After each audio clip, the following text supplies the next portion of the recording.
সম্মানিত মুসলমান মা এবং ভাই বোনেরা, আজকে আমরা উপস্থিত হয়েছি পবিত্র কোরআনের মাহফিলে। কথা বলেন ঠিক কিনা? আজকে আমরা উপস্থিত হয়েছি পবিত্র কোরআনের মাহফিলে।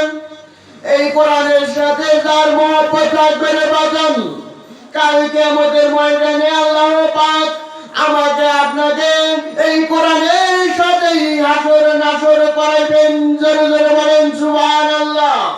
এই কোরআনের সাথে যার ভালোবাসা থাকবে রে বাজান, এই কোরআনের সাথে যার প্রেম মহব্বত থাকবে, কাল কিয়ামতের ময়দানে আল্লাহ তাআলা ওই সমস্ত বান্দাদের কোরআনের সাথেই হাসর নাসর করাইবেন। জোরে জোরে বলেন সুবহানাল্লাহ।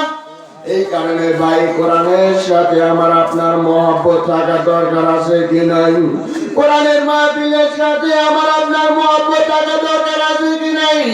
কোরআনের মাহফিলের সাথে আমার আপনার মহব্বত যদি থাকে রে বাজান, কাল কিয়ামতের ময়দানে আল্লাহ পাক আমাকে আপনাকে এই কোরআনের সাথে হাসর নাসর করাইবেন। জোরে জোরে বলেন সুবহানাল্লাহ।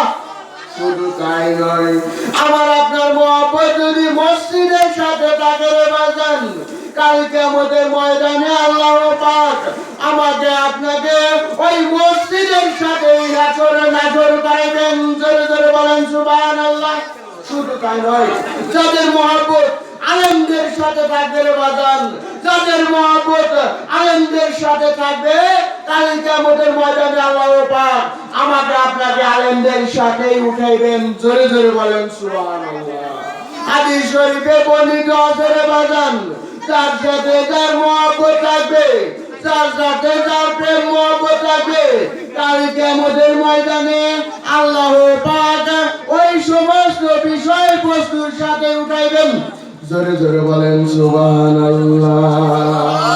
যেই আল্লাহ পাক আমাকে আপনাকে দীর্ঘ একটা বছর কোরআনের মাহফিলের আয়োজন করার তৌফিক দান করেছেন, যেই আল্লাহ পাক আমাকে আপনাকে কোরআনের মাহফিলের সাথে রহমত দান করেছেন, হেদায়েত দান করেছেন, সেই মহান আল্লাহ তাআলার কাছে অন্তঃস্থল থেকে আবারও শুকরিয়া আদায় করেন। এই সবাই জোরে জোরে বলি আলহামদুলিল্লাহ।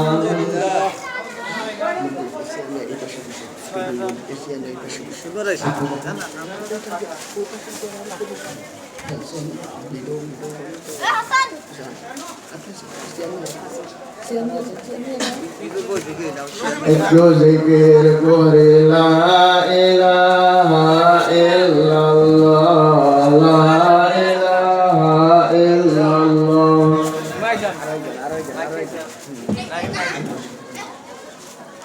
লা ইলাহা ইল্লাল্লাহ, লা ইলাহা ইল্লাল্লাহ, লা ইলাহা ইল্লাল্লাহু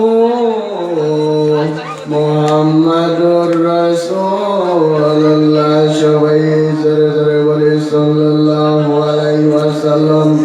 আমার প্রিয় সম্মানিত মুসলমান মা এবং ভাই বোনেরা রে,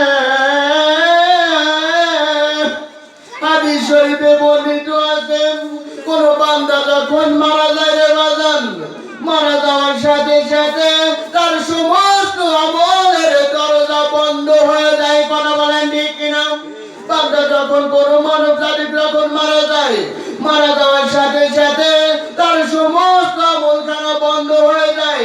তার সাথে যে সমস্ত ফেরেশতা ছিল, ফেরেশতার সাথে সাথে ওই সমস্ত ফেরেশতা বিদায় নিয়ে চলে যায়। কিন্তু তিনটি মাত্র আমলের দরজা খোলা থাকে। কয়টা আমল? তিনটি মাত্র আমলের দরজা খোলা থাকে। এক নাম্বার আমল সাদেকায়ে জারিয়া। জোরে জোরে বলেন সুবহানাল্লাহ। সাদেকায়ে জারিয়া রে বাজান কি?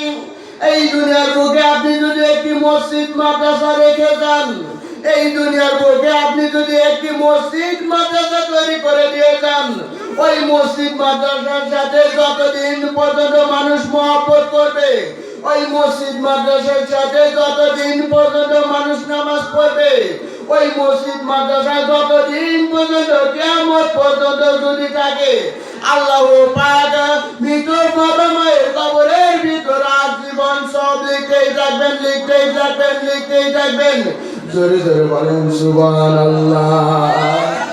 এই দুনিয়ার বুকে আপনি যদি বেশি বেশি মসজিদকে মহব্বত করেন, মসজিদের সাথে যদি বেশি বেশি আবদ্ধ থাকেন, ওই মসজিদে যতদিন পর্যন্ত মানুষ নামাজ পড়বে, মসজিদকে যতদিন পর্যন্ত মানুষ মহব্বত করবে, ততদিন পর্যন্ত আল্লাহ পাক আমাকে আপনাকে কবরের ভিতর মৃত ব্যক্তির জন্য আজীবন সব লিখতেই থাকবেন, লিখতেই থাকবেন, লিখতেই থাকবেন। জোরে জোরে বলেন সুবহানাল্লাহ। এই কারণে ভাই মসজিদের সাথে আমার আপনার মহব্বত থাকা দরকার আছে কি নাই? মসজিদের সাথে আমার আপনার প্রেম করা দরকার আছে কি নাই? মসজিদের সাথে সম্পর্ক রাখা দরকার আছে কি নাই?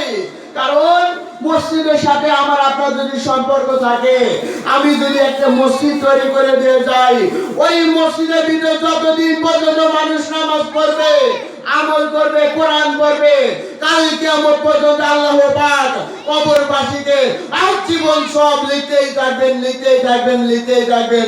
জোরে জোরে বলেন সুবহানাল্লাহ। এই কারণে ভাই মসজিদের সাথে আমার আপনার মহব্বত থাকা দরকার আছে কি নাই? মসজিদের সাথে তার মহব্বত থাকবে রে বাজান। কাল কিয়ামতের ময়দানে আল্লাহ পাক আমাকে আপনাকে মসজিদের সাথেই হাসর নাসর করাইবেন। জোরে জোরে বলেন সুবহানাল্লাহ।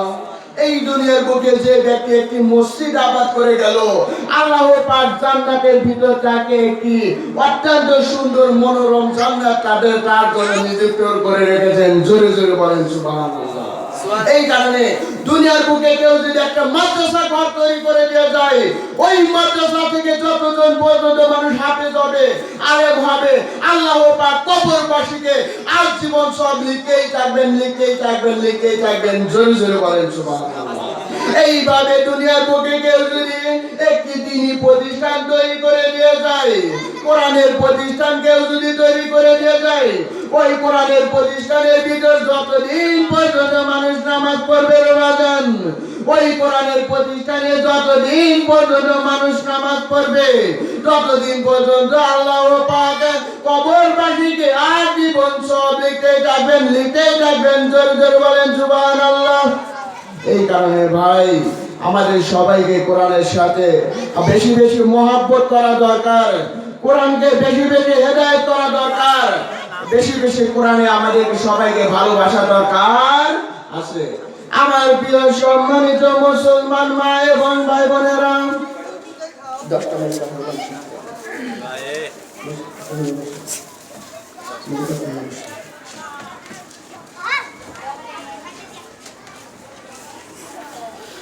এইভাবে দুনিয়ার বুকে কেউ যদি একজন, আমার প্রিয় সম্মানিত মুসলমান মা এবং ভাই বোনেরা, এইভাবে দুনিয়ার বুকে কেউ যদি একজন তিনি সন্তান, নেককার সন্তান যদি রেখে যায়, ওই নেককার সন্তান যতদিন পর্যন্ত মসজিদের সাথে মহব্বত করবে বারবাদান, ওই নেককার সন্তান যতদিন পর্যন্ত হাফেজ হবে, ওই নেককার সন্তান যতদিন পর্যন্ত মসজিদের সাথে মহব্বত করবে, ওই নেককার সন্তান যতদিন পর্যন্ত ওই মাদ্রাসার সাথে মহব্বত করবে, মহব্বত করার কারণে আল্লাহ পাক ওই নেককার সন্তানের কারণে আল্লাহ পাক মৃত বাবা মায়ের কবরের ভিতর আজীবন সব লিখতেই থাকবেন, লিখতেই থাকবেন। জোরে জোরে বলেন সুবহানাল্লাহ।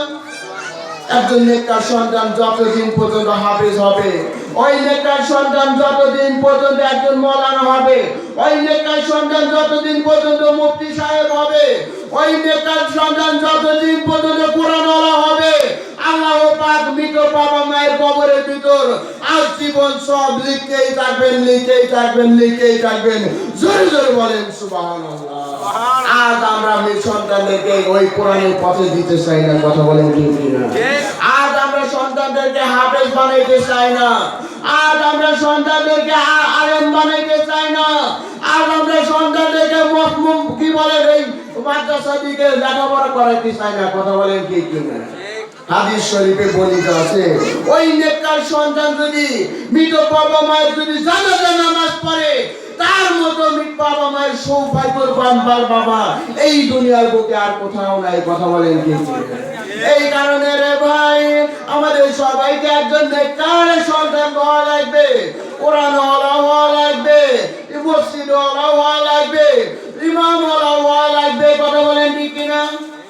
হবে একজন নেককার সন্তান যদি যতদিন পর্যন্ত মসজিদের সাথে মহব্বত করবে, ওই মসজিদকে ভালোবাসবে, কাল কিয়ামত পর্যন্ত আল্লাহ পাক মৃত বাবা মায়ের কবরের ভিতর আর জীবন সব লিখতেই থাকবেন, লিখতেই থাকবেন, লিখতেই থাকবেন। জোরে জোরে বলেন সুবহানাল্লাহ। এই কারণে ভাই আমি সবাইকে দাওয়াত দিয়ে যাই, আপনি আপনার সন্তানকে অবশ্যই হাফেজ বানাইবেন, আপনি আপনার সন্তানকে অবশ্যই মাদ্রাসায় পড়াইবেন, আপনি আপনার সন্তানকে অবশ্যই একজন মুফতি সাহেব বানাইবেন, আপনি আপনার সন্তানকে অবশ্যই একজন মাওলানা সাহেব বানাইবেন। আমরা তো মনে করি মাদ্রাসায় দিলে মনে হয় পোলাপান নষ্ট হয়ে যায়। কথা বলেন ঠিক কিনা? আমরা তো অনেকেই মনে করি ছাত্রকে যদি মাদ্রাসাকে দেই, সন্তানকে যদি মাদ্রাসাকে দেই, ওই সন্তান নাকি নষ্ট হয়ে যায়। কথা বলেন ঠিক কিনা? অথচ একজন নেককার সন্তান যতদিন পর্যন্ত মসজিদের সাথে মহব্বত করবে, যতদিন পর্যন্ত মাদ্রাসার সাথে মহব্বত করবে, ওই নেককার সন্তান যতদিন পর্যন্ত কোরআনের সাথে মহব্বত করবে, ততদিন পর্যন্ত আল্লাহ পাক মৃত বাবা মায়ের কবরের ভিতর আজীবন সব লিখতেই থাকবেন, লিখতেই থাকবেন, লিখতেই থাকবেন। জোরে জোরে বলেন সুবহানাল্লাহ। এই কারণে ভাই আমাদের সবাইকে অলরাউন্ডার হওয়া লাগবে। কথা বলেন ঠিক কিনা? আপনারা আপনার সন্তানকে জেনারেলি পড়ান, কোনো আপত্তি নাই, অবশ্যই কোরআনের লাইনে পড়াবেন, কারণ কোরআনের লাইন আর জেনারেল লাইন আপনাকে কবরের ভিতর সব না দিলেও এই আলেম, একজন হাফেজ, একজন ওলামায়ে কেরামগণ অবশ্যই দুনিয়ার জন্যও সম্পদ, আখিরাতের জন্যও সম্পদ। কথা বলেন ঠিক কিনা? একজন বাবা মায়ের সবচেয়ে আসল সম্পদ হলো একজন হাফেজ। কথা বলেন ঠিক কিনা? কারণ ওই হাফেজ যদি, ইমাম সাহেব যদি যতদিন পর্যন্ত মসজিদের সাথে মহব্বত করবে, ততদিন পর্যন্ত আল্লাহ পাক মৃত বাবা মায়ের কবরের ভিতর আজীবন সব লিখতেই থাকবেন। জোরে জোরে বলেন সুবহানাল্লাহ। হাদিস শরীফে বর্ণিত আছে, ওই হাফেজ সন্তান, মুফতি সন্তান যদি মৃত বাবা মায়ের জন্য দোয়া করে, রব্বিরহামহুমা কামা রাব্বায়ানি সগীরা, ওই বাবা মায়ের জন্য একজন হাফেজ যদি সন্তান যখন জানাজা নামাজ পড়ে, যখন মৃত ব্যক্তির জন্য দোয়া করে, আল্লাহ তাআলা ওই দোয়া কখনো ফেরত দেন না। জোরে জোরে বলেন সুবহানাল্লাহ। ওই দোয়া আল্লাহ তাআলা ফেরত দেন না। ওই দোয়ার বরকতে আল্লাহ তাআলা মৃত বাবা মাকে মাফ করে দেন, কবরখানাকে অত্যন্ত সহজ করে দেন। ওই মৃত বাবা মায়ের জন্য একজন নেককার সন্তান হিসাবে রেখে গেলে কাল কিয়ামত পর্যন্ত আল্লাহ পাক আপনাকে সবের ভাগীদার বানিয়ে দেবেন। জোরে জোরে বলেন সুবহানাল্লাহ।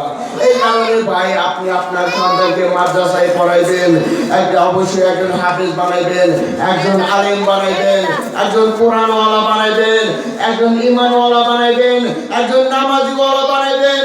নামাজের বরকতে আল্লাহ পাক আমাকে আপনাকে রহমত দ্বারা ভরপুর করে দিবেন। জোরে জোরে বলেন সুবহানাল্লাহ। একটু জিকির করি লা ইলাহা ইল্লাল্লাহ, লা ইলাহা ইল্লাল্লাহ, লা ইলাহা ইল্লাল্লাহ মুহাম্মাদুর রাসূলুল্লাহ। সবাই জোরে জোরে বলি সাল্লাল্লাহু আলাইহি ওয়াসাল্লাম। হাদিস শরীফে বর্ণিত আছে, মৃত্যুর সময় যারা কালেমা পাঠ করতে মারা যাবে না বাজান, আল্লাহ তাআলা ওই সমস্ত বান্দাদেরকে জান্নাতের সার্টিফিকেট দিয়ে দিবেন। জোরে জোরে বলেন সুবহানাল্লাহ। শুধু তাই নয়, যারা জুম্মার রাত্রিতে মারা যাবে রে বাজান, আল্লাহ তাআলা ওই সমস্ত বান্দাদেরকে বিনা হিসাবে জান্নাত দান করবেন। জোরে জোরে বলেন সুবহানাল্লাহ। এই কারণে আমরা সবাই তো জুম্মার দিনে মরতে রাজি আছি তো ইনশাআল্লাহ। এই জুম্মার দিন এমন একটা দিন, সপ্তাহের শ্রেষ্ঠ দিন হলো এই জুম্মার দিন। জুম্মার দিন এমন একটা দিন, দোয়া কবুলের দিন হলো এই জুম্মার দিন। কথা বলেন ঠিক কিনা? গরিবের হজের দিন হলো এই জুম্মার দিন, দোয়া কবুলের বিশেষ দিন হলো এই জুম্মার দিন। জোরে জোরে বলেন সুবহানাল্লাহ। হাদিস শরীফে বর্ণিত আছে এই জুম্মা দিনে যেই ব্যক্তি সকাল সকাল গোসল করে, এই জুম্মা দিনে যেই ব্যক্তি সকাল সকাল গোসল করে সুন্দর জামা কাপড় পরিধান করে পায়ে হেঁটে মসজিদের দিকে গমন করে, আল্লাহ তাআলা ওই সমস্ত বান্দাদেরকে সর্বপ্রথম ব্যক্তিকে একটি উট কুরবানি করার সওয়াব দান করবেন। জোরে জোরে বলেন সুবহানাল্লাহ। হাদিস শরীফে বর্ণিত আছে ওই জুম্মা দিনে যেই ব্যক্তি সকাল সকাল গোসল করে পায়ে হেঁটে সুন্দর জামা কাপড় পরিধান করে পায়ে হেঁটে মসজিদের দিকে গমন করে, ইমামের কাছাকাছি বসে ওই ইমামের খুতবা শুরু থেকে শেষ পর্যন্ত শুনে আবার পুনরায় পায়ে হেঁটে মসজিদের দিকে বাড়ির দিকে গমন করে, আল্লাহ তাআলা ওই সর্বপ্রথম ব্যক্তিকে একটি উট কুরবানি করার সওয়াব দান করবেন। জোরে জোরে বলেন সুবহানাল্লাহ।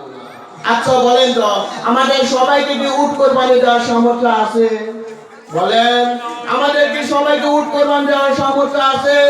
এইভাবে আল্লাহ তাআলা একটি উট কুরবানি করার সওয়াব দান করবেন।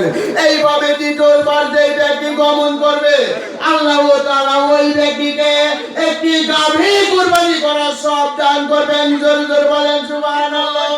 এইভাবে আল্লাহ তাআলার অশেষ মেহেরবানিতে তৃতীয় নাম্বার ব্যক্তিকে আল্লাহ তাআলা একটি খাসি কুরবানি করার সওয়াব দান করবেন। এইভাবে চতুর্থবার যে ব্যক্তি যাবে আল্লাহ তাআলা তাকে একটি মুরগি কুরবানি করার সওয়াব দান করবেন। এইভাবে লাস্টে তারা আস্তে আস্তে যাবে আল্লাহ তাআলা তাদেরকে একটি করে ডিম কুরবানি করার সওয়াব দান করবেন। জোরে জোরে বলেন সুবহানাল্লাহ।